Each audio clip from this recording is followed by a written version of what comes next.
kedua itu juga sangat sangat simpel ya bunyinya.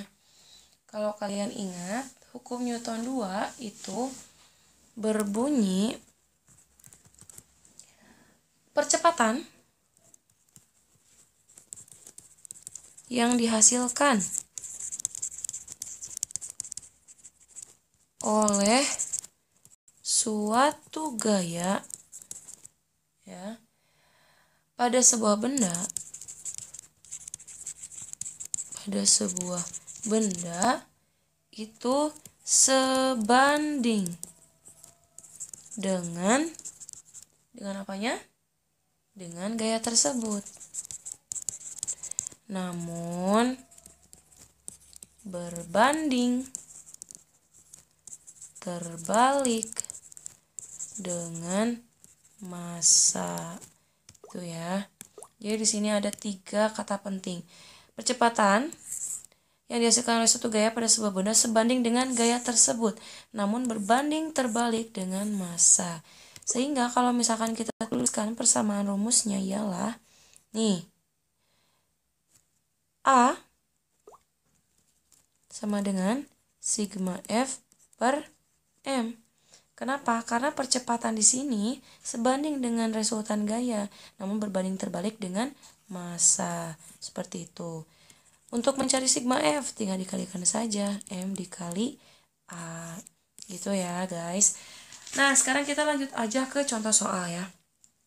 Balok A bermasa 4 kg diletakkan di atas balok B yang bermasa 6 kg. Kemudian balok B ditarik dengan gaya F di atas lantai mendatar licin sehingga gabungan balok itu mengalami percepatan 1,8 meter per sekon kuadrat. Jika tiba-tiba balok A terjatuh, maka berapakah percepatan yang dialami oleh balok B saja? Oke, kalau Bunda gambarkan di sini ilustrasinya. Di sini ada balok A dan B ya. Pertama balok B dulu deh. Ini balok B. Balok B, terus ini balok A. Si balok A ini masanya 4 kilo. Sedangkan balok B masanya 6 kilo. Itu ya, digabung. Nah, ditarik dengan gaya F. Ditarik dengan gaya F katanya. Di atas lantai mendatar yang licin. Terus balok itu mengalami percepatan. Nah, percepatannya itu 1,8 meter per sekon kuadrat. Nah, terus ada posisi kedua atau keadaan kedua, yaitu balok B-nya aja. Jika balok A terjatuh, maka berapa kecepatan yang namanya balok B saja? Berarti gambarnya akan seperti ini ya. Jadi tinggal balok B-nya aja. Pertanyaannya berapakah percepatan nya? Jadi kita tuliskan. Oke. Kita tuliskan dulu diketahui sama ditanyakan. Oke.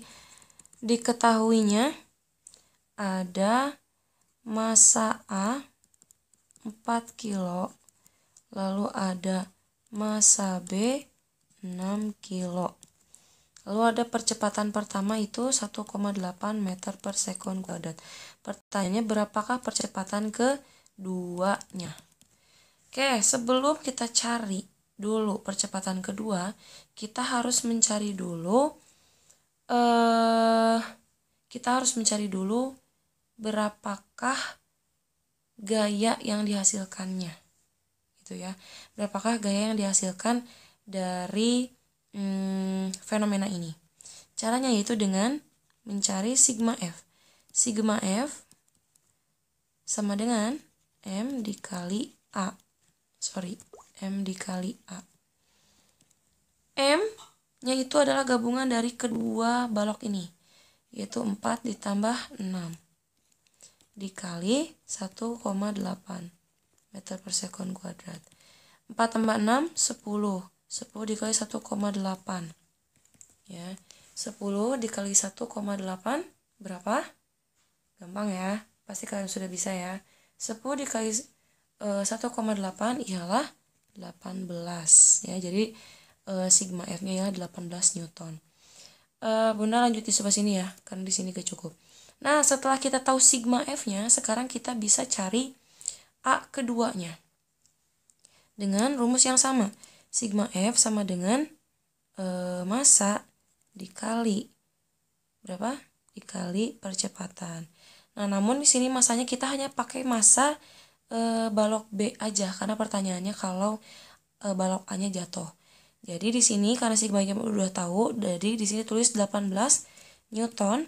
Nah, massa B-nya berapa tadi? 6 kilogram. Percepatannya masih sama 1,8 meter per sekon kuadrat. Itu ya.